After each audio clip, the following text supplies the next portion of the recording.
آج ہم اس نے اپنے پروگرام میں آپ کو بتا رہے ہیں NA16 کی کیا صورتحال ہے. KP کے ایبٹ آباد، جیسے ہم نے آپ کو پہلے ڈیٹیلز بتائی تھی کہ یہاں پہ ماضی میں الیکشنز جو ہوئے ہیں اس میں کون کون سی جماعتیں یا کون کون سے کینڈیڈیٹ جیتتے رہے ہیں، اور اسی طریقے سے جو پچھلے انتخابات 2018 کے اس میں پاکستان تحریک انصاف کا دوسرا نمبر تھا. علی اصغر خان صاحب ایک دفعہ پھر سے کنٹیسٹ کر رہے ہیں، اس وقت ہمارے ساتھ موجود ہیں. بہت بہت شکریہ آپ نے وقت دیا. سب سے پہلے تو فرمائیے گا اس دفعہ پاکستان تحریک انصاف کے لیے چیلنجز بڑھے ہیں کم ہوئے ہیں؟ یہ چیلنجز جو ہمارے ساتھ رویہ اختیار کیا گیا ہے حکومت کا اور الیکشن کمیشن کا اور جو ہمارے ادارے ہیں، تو واقعی چیلنجز تو بڑے ہیں، لیکن اس سے ہماری ہمت کم نہیں ہوئی. اور ہماری جو نوجوان ہیں، ہماری خواتین بھی جو ہیں، جس طریقے سے ہمت انہوں نے دکھائی ہے، تو ان کو دیکھ کے تو ہمیں سب کو ہمت ہوئی ہے. جو انشاءاللہ آپ دیکھیں گے کہ 8 فروری کو جو لوگ نکلیں گے جس طریقے سے، وہ لوگوں کے خواب و خیال میں بھی نہیں ہوگا انشاءاللہ. چلیں، آپ کو لگ رہا ہے کہ اس کے باوجود بھی لوگ نکلیں گے. آپ نے بھی بات کی خواتین کے حوالے سے، تو آپ کی اہلیہ جو ہیں آئی تھنک وہ ان کا صرف اکیلی وہی ہیں جن کا نام آیا ہے MNAs کی ریزرو سیٹ پہ.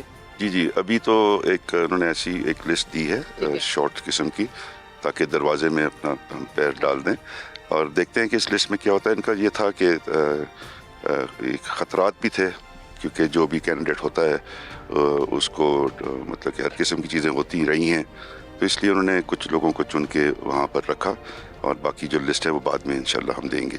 علی صاحب ایک بات بتائیے کہ ہم نے دیکھا ہے کہ بہت سارے لوگ آپ کے پریس کانفرنسز کرتے رہے، پارٹی چھوڑتے رہے، قیادت کی مذمت کرتے رہے، بہت سارے لا تعلقی کے بیانات آتے رہے. ایسے میں کچھ ایسے بھی آپ کے لوگ ہیں اور ٹاپ ٹیئر کے لوگ ہیں جو کہ روپوش ہیں، جو کہ غائب ہو گئے. سو ایسے میں کیا آپ کو نہیں لگتا کہ ووٹر کا، سپورٹر کا حوصلہ پست ہوگا، ٹوٹے گا؟ نہیں جی، دیکھیں وہ جو لوگ جو اگر سمجھے بیک گراؤنڈ میں چلے گئے تھے، ان کے خلاف کئی کیسز تھے، ان کو مطلب کہ اٹھانے کی کوشش کی جا رہی تھی، ان سے پریس کانفرنس کرانے کی، تو وہ تو خان صاحب کے اپنے ڈائریکشنز پہ یہ باتیں ہوئی تھیں. اور میرے خیال سے کہ ہمارے جو ووٹر ہیں، ہمارے جو ورکرز ہیں، وہ سمجھدار ہیں، وہ سمجھتے ہیں. ایک تاثر دینے کی کوشش کی جا رہی تھی کہ جی PTI ختم ہو گئی، اور وہ تاثر جو ہے اس کو ہمیں پتہ تھا کہ کئی لوگ جو ہیں جو حرکتیں یہ کر رہے تھے، مطلب کہ یہ کسی کے مطلب کہ ایک حد سے ہر حد کو انہوں نے پار کر دیا تھا. تو اس حوالے سے پھر ان کو یہ انسٹرکشن دی گئی تھی کہ آپ جو ہے تھوڑا سائڈ پہ رہیں، الیکشن کے وقت آپ میدان میں آئیں. انشاءاللہ آئیں گے جی. لیکن اس میں کچھ ایسے لوگ بھی ہیں جس کے حوالے سے آپ کے پارٹی کے کچھ پائنیئرز جو ہیں وہ آ کے ٹی وی پہ کہتے ہیں، جب چھوڑ چکے ہیں پارٹی، کہ ہم نے تو خان صاحب کو وارن کیا تھا ایسے لوگوں سے بچ کے رہیں، دور رہیں. سو پارٹی نے ایسے لوگوں کے جانے کے بعد یا ایسے لوگوں کے بیانات سننے کے بعد قیادت نے یہ بھی سوچا ہے کہ ہاں ہم سے بھی غلطیاں ہوئی ہیں، ایسے لوگوں کو اگر ہم نے نظریاتی سمجھ کے اپنی پارٹی میں جگہ دی. آپ ان کی بات کر رہے ہیں جو چھوڑ کے گئے؟ جیسے نہیں، بخاری صاحب نے جن لوگوں کے نام دیے ٹی وی پہ آ کے کہ جی میں نے تو کہا تھا، چلے میں نام لے لیتی ہوں، ان کا بیان ہے. وہ کہتے ہیں فواد چودھری سے، بابر اعوان جیسے لوگوں سے میں نے کہا تھا خان صاحب کو کہ بچ کے رہیں.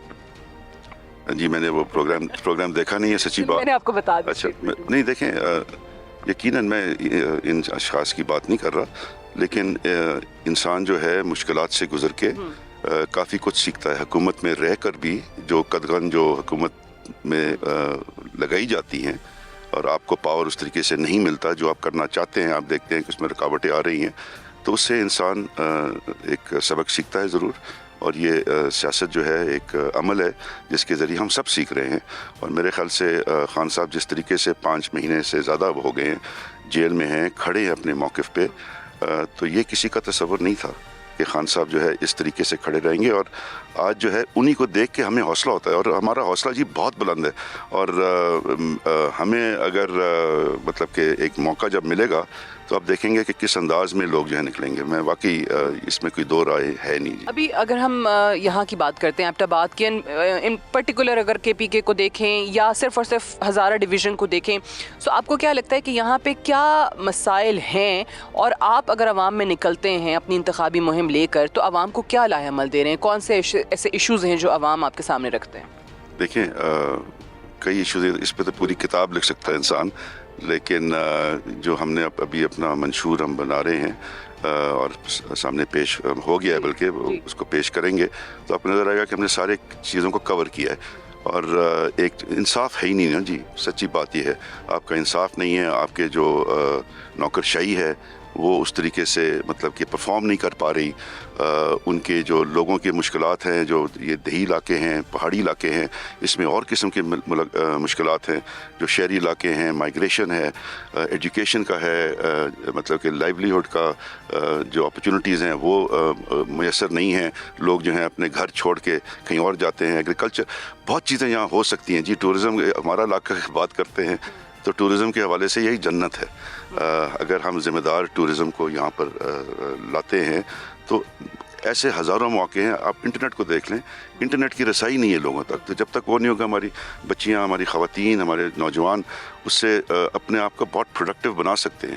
تو میں کہہ رہا ہوں کئی باتیں ہیں, یہ میرے خیال سے ایک الگ انٹرویو ہوگا تو اس پہ لمبی بات کریں گے کسی وقت. یہ کیونکہ یہاں پہ جتنے بھی کینڈیڈیٹس ہیں, اسپیشلی NS16 کے اور PMLN کے جو مرتضیٰ جاوید عباسی ہیں, وہ بھی یہ کہہ رہے ہیں کہ جناب ہم ہزارہ صوبے کے حق میں تھے, ہم نے انیشیٹ کیا, لیکن پیپلز پارٹی کو وہ مورد الزام ٹھہراتے ہیں کہ انہوں نے سبوٹاج کر دیا. آپ کی ہزارہ صوبے کے حوالے سے کیا رائے؟ آپ جی, ہمارے جو بابا حیدر زمان تھے انہی کی دیکھ لیں کہ وہ کس کو مورد الزام ٹھہرایا انہوں نے.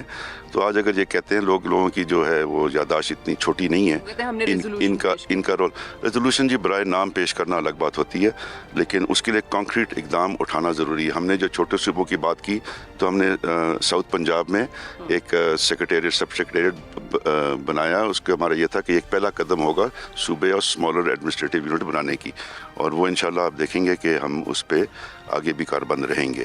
اور صوبہ ہزارہ جو ہے وہ عمران خان صاحب نے خود بھی چھوٹے ایڈمنسٹریٹو یونٹس کی بات کی ہے, اور ہماری ضرورت ہے. اور ہمارے دیکھیں یہاں پر جو لوگوں کی مشکلات ہیں وہ اس وجہ سے ہیں کہ ایک طبقہ جو ہے, ایک ایلیٹ طبقہ, وہ سارے حکومتی جو وسائل ہیں اس پر قابض رہا ہے. وہ جو ہے مطلب کہ ملک کو جو ہے انہوں نے جو قرض میں جو ڈبو کے اپنی جیبیں بھری ہیں, اور یہ وسائل جو ہیں یہ غریبوں کے لیے استعمال نہیں ہوئے. مطلب کہ یہ اس ملک کے وسائل تو غریبوں کے لیے استعمال ہونے چاہیے. آپ نے دیکھا کہ عمران خان نے جو پروگرام لایا, ساس کا پروگرام تھا, ہیلتھ کارڈ تھا, آج ہیلتھ کارڈ وہ کدھر گیا جی؟ ہم نے تو اس کو بڑھانا ہے. OPD میں جو ہے آپ دیکھیں کہ 70% جو غریب لوگ ہوتے ہیں ان کے خرچے OPD میں ہوتے ہیں. ہمارا تو یہ تھا کہ OPD کو بھی ہم کور کریں گے, اور انشاءاللہ ہم کریں گے. یونیورسل ہیلتھ کارڈ کی بات ہو رہی ہے, یونیورسل سوشل پروٹیکشن کی بات ہو رہی ہے, تو یہ سارا کچھ ہم نے کرنا ہے. اور عمران خان کا, ہم تو ریاست مدینہ کی جب بات کرتے ہیں تو ہم اس سوچ کی بات کرتے ہیں جو ہمیں اس کے قریب لے جائے. ہم یہ نہیں کہتے کہ ہم نے بنا دی یا ہم بنا لیں گے, لیکن اس کی طرف ہمیں کام ضرور کرنا ہے جی. بانی چیئرمین PTI, آپ کو ان انتخابات سے پہلے باہر آتے, الیکشنز میں حصہ لیتے نظر آ رہے ہیں؟ ہماری دعا ہے اللہ تعالیٰ. قانونی معاملات کس طرف جا رہے ہیں؟ کیونکہ اب اگر ہم دیکھیں, لیٹس بی آنیسٹ, آپ کی پارٹی میں لگتا ہے پولیٹیشنز پیچھے چلے گئے, لائرز جو ہیں وہ آگے آ گئے. اب تو چیئرمین بھی آپ کے نئے لائر ہیں, ان کے ساتھ 3-4 وکلا ہر وقت موجود ہوتے ہیں. کسی کی ایک رائے آ رہی ہوتی ہے, کسی کی دوسری رائے آ رہی ہوتی ہے. وہ پارٹی میں کریکس بھی سامنے آنے لگ گئے ہیں, جو لائرز کی مختلف آراء سامنے آتی ہے. اس سے کوئی فرق نہیں پڑا؟ نہیں جی, اسے فرق نہیں پڑ رہا. دیکھیں وکلاء نے بہت زیادہ کام کیا ہے پارٹی کے لیے ہر سطح پہ. آپ ڈسٹرکٹ کی سطح پہ دیکھیں, مطلب کہ جو مسائل ہمارے لوگوں کو پیش آئے ہیں, ILF اور وکلاء نے جو ہے وہ مطلب کہ بغیر کسی خرچے کے اپنے جیب سے خرچ کر کے بلکہ انہوں نے کام کیا ہے. تو وکلاء کی بہت بڑی کنٹریبیوشن ہے, اور میرے خیال سے ہمارے بیرسٹر گور صاحب بہت ہی مطلب کہ تحمل ہے ان میں, ان کا مزاج بڑا اس طریقے سے بات کرتے ہیں, اور میرے خیال سے سب لوگوں کو ان پر جو ہے اعتبار بھی ہے. ہاں یہ ہے کہ پارٹی کی قیادت کو خان جو سیاسی لوگ ہیں, کیونکہ خان صاحب کے ساتھ اگر ہمارا ڈائلاگ ہو تو شاید ہم کچھ باتیں اور طریقے سے کر پائیں.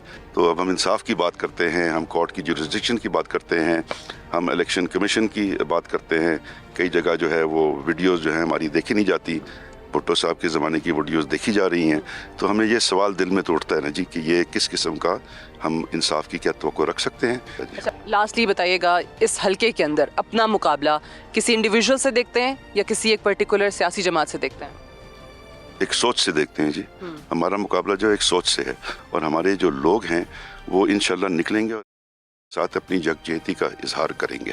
تو میرا کسی سے مقابلہ نہیں ہے جی, میرا جو ہے ایک سوچ سے مقابلہ ہے. لاسٹ ٹائم کی طرح کچھ الزامات آئے تھے نا, دھاندلی ہو گئی, وہ کہتے تھے کہ جی RTS سسٹم بیٹھ گیا, لیکن آپ پھر بھی RTS سسٹم آپ کو نہیں بچا سکا. نہیں جی, میں تو پہلے دن میں جیتا ہوا تھا, میرے ساتھ تو الٹا ہوا ہے. ایکچولی آپ دیکھیں انہیں بڑا پروپیگنڈا کیا ہے, لیکن 21 سیٹیں 22 سیٹیں ہماری ایسی تھیں جن کو جو ریورس ہوئی ہیں. اور وہ ہمارا تو یہ خیال ہے کہ اگر خان صاحب کے پاس وہ سیٹیں ہوتی تو ان کے ہاتھ میں زیادہ پاور ہوتا. شاید کچھ قوتیں تھیں جو ان کو اتنا پاور دینا نہیں چاہتی تھیں, اس لیے ہمیں جو ہے اگلے صبح جو ہے ہمیں ہروا دیا گیا. اس دفعہ یہ نہیں ہوگا جی, کیونکہ ہم جو ہے گارڈ کریں گے, ہم وہاں کھڑے ہوں گے. وہ میری اپنی بھی کمزوری میں مانتا ہوں کہ شاید ہمارے سے کوتاہی ہوئی کہ ہمیں علم نہیں تھا کہ اس حد تک لوگ جو ہے جا سکتے ہیں.